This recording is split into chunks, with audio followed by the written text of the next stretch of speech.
In this episode, we're going to focus on a set of network concepts that sound harmless and even convenient, but that regularly create real security incidents when they're misunderstood.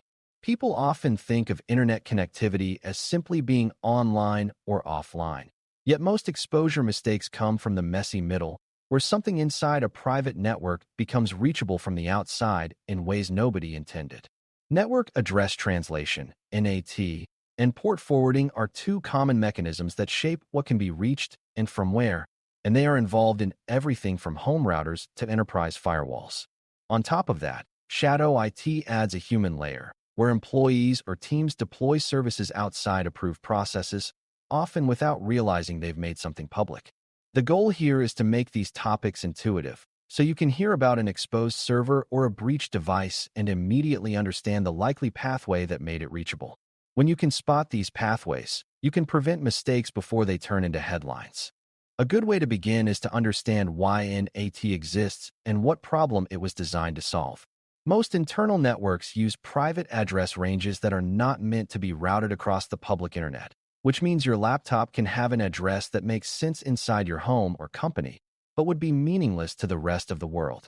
NAT sits at the boundary, usually on a router or firewall, and it rewrites addresses so many internal devices can share a smaller number of public addresses. From the outside, it looks like traffic is coming from the public address of that boundary device, even though many internal machines may be initiating connections. That address rewriting also creates a side effect that people often treat like a security feature. Unsolicited inbound connections usually cannot reach internal devices because the boundary doesn't know where to send them. That side effect can reduce exposure, but it is not a full security control, and treating it like one is a common beginner mistake. To make that clearer, think of NAT as a kind of receptionist that keeps a temporary map of conversations. When an internal device initiates a connection outward, the NAT device records enough information to route the return traffic back to the right internal device. This mapping often includes the internal address, an internal port, and a translated external port on the public side. Because the mapping is created in response to an outbound request, it is generally tied to ongoing activity and can expire when the conversation ends or times out. This is why most people experience a sense that inbound traffic is blocked by default, because random inbound packets don't match any existing mapping. But that does not mean the network is safe, because attackers can still exploit outbound allowed paths, and administrators can still create deliberate inbound paths. NAT is an address management tool first, and any security benefit is incidental and incomplete. Port forwarding is the deliberate creation of an inbound path through that boundary, and it is one of the most common ways networks become exposed accidentally. When you configure a port forward, you are telling the boundary device that if traffic arrives on a specific public port, it should be sent to a specific internal device and port. This is often done for legitimate reasons, like hosting a service, allowing remote access, or supporting a device that needs inbound connectivity. The security risk is that port forwarding makes something inside your network reachable from the internet, and once it is reachable, it becomes part of the global scanning environment. Attackers do not need to know your organization personally to find it, because automated scanning looks for open ports and responds to whatever is listening. A single port forward to the wrong device, or to a device that is poorly maintained, can turn a private system into a public target. A key misunderstanding is thinking that forwarding a port is like opening a tiny pinhole that only trusted people can see through. In reality, opening a port is like putting a door on the public street, even if the door is small.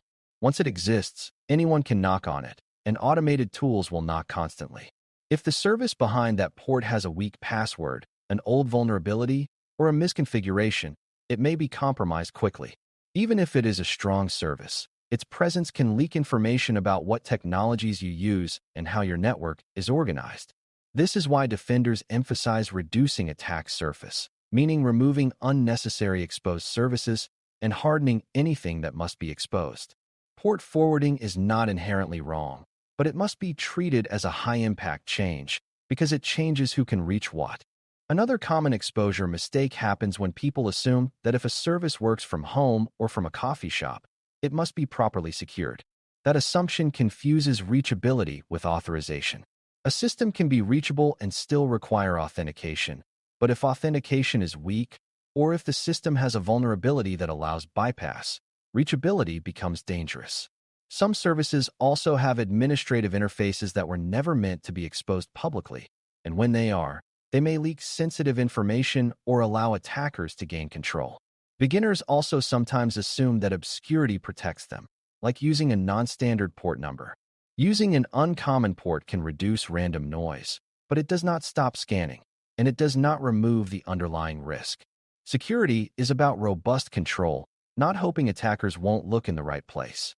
Now let's connect NAT and port forwarding to a broader idea. Network exposure is about paths, not about devices in isolation. A perfectly secure device that is not reachable is hard to attack remotely, while a moderately secure device that is directly exposed may be attacked constantly.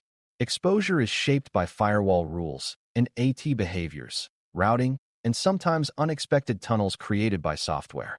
That means preventing exposure mistakes requires thinking about the boundary and about who can initiate connections in each direction.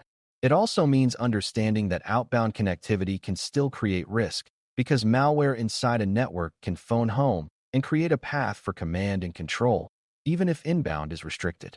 In other words, the boundary is not just a wall, it is a set of traffic decisions, and those decisions determine the opportunities attackers have. Shadow IT adds a human and organizational dimension that makes exposure mistakes more likely. Shadow IT is not just someone doing something malicious. It is often a well-meaning person trying to solve a problem quickly using whatever tools they can access. That might include spinning up a cloud service, installing a remote access tool, setting up a file-sharing server, or deploying a personal router to improve connectivity. The security issue is that these deployments may bypass review, logging, and standard controls, and they may create new external exposure. A team might expose a development dashboard to the internet for convenience, or open a port forward for remote troubleshooting, and then forget it exists. Over time, the organization accumulates unknown and unmanaged entry points, and attackers love unknown entry points because nobody is watching them carefully. It helps to understand why shadow IT happens, because prevention is not just technical. People create shadow IT when official processes are slow, when approved tools don't meet needs, or when teams are under pressure to deliver quickly. If the only way to share a large file is a complicated request that takes days, someone will find a faster way. If remote access is hard, someone will set up their own. That means defenders need both policy and empathy, building safe, fast pathways that reduce the incentive for workarounds. It also means continuous discovery is necessary, because even in healthy organizations, new services appear all the time. The goal is to reduce surprise, so that if something becomes reachable from the internet, it is known, intentional, and protected. One of the most dangerous combinations is shadow IT plus a misunderstanding of NAT. People often think that because a device is behind a router, it is automatically safe, and that leads them to deploy insecure services internally. Then someone adds a port forward for convenience, or a cloud tool creates exposure by default, and suddenly an insecure internal service is reachable publicly. Another dangerous combination is a personal router or hotspot connected into a corporate environment, creating a new boundary device with its own NAT and its own rules that security teams do not control. That can create hidden paths for traffic and can defeat segmentation plans. Even without malicious intent, it changes the network map in a way defenders cannot see easily.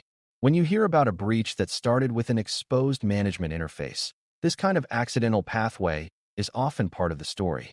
To reduce these risks, the mindset to adopt is to treat reachability as a privileged condition that must be justified.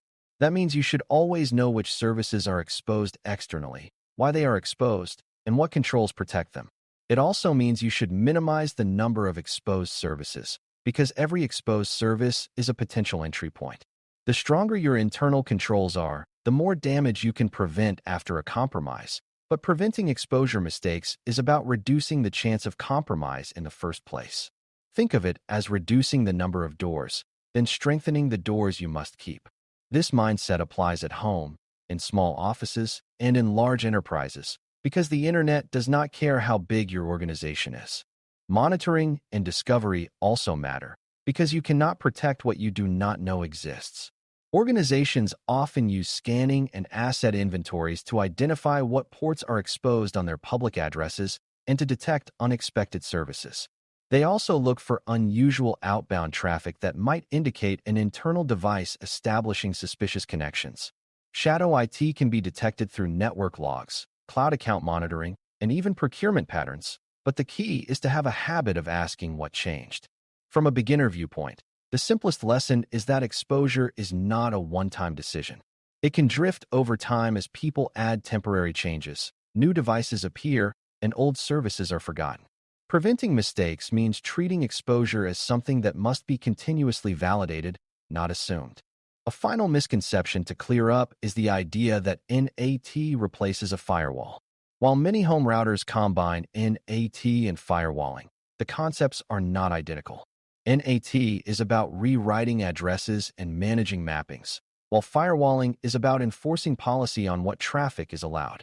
You can have NAT without strong filtering, and you can have strong filtering without relying on NAT for safety.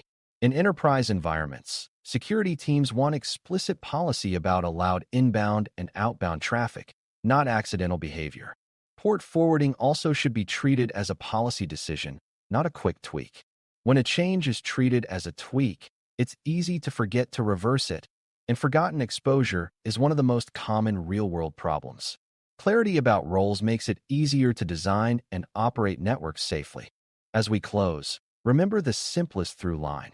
Exposure is about pathways from untrusted networks into systems that were not built to be public. Network address translation, NAT, changes how addresses appear and can reduce unsolicited inbound reachability, but it is not a substitute for real security controls. Port forwarding intentionally creates inbound paths, and those paths attract attention from automated scanning and motivated attackers, so they must be justified, limited, and protected. Shadow IT creates untracked systems and workarounds that often bypass security review and visibility, making accidental exposure much more likely. If you can build the habit of asking what is reachable, why it is reachable, and who is responsible for it, you will prevent a surprising number of security incidents. That habit also makes it easier to understand breach reports and to spot risky changes before they become irreversible damage. Thanks for listening. For more audio courses, daily newsletters, and more, please visit BareMetalCyber.com.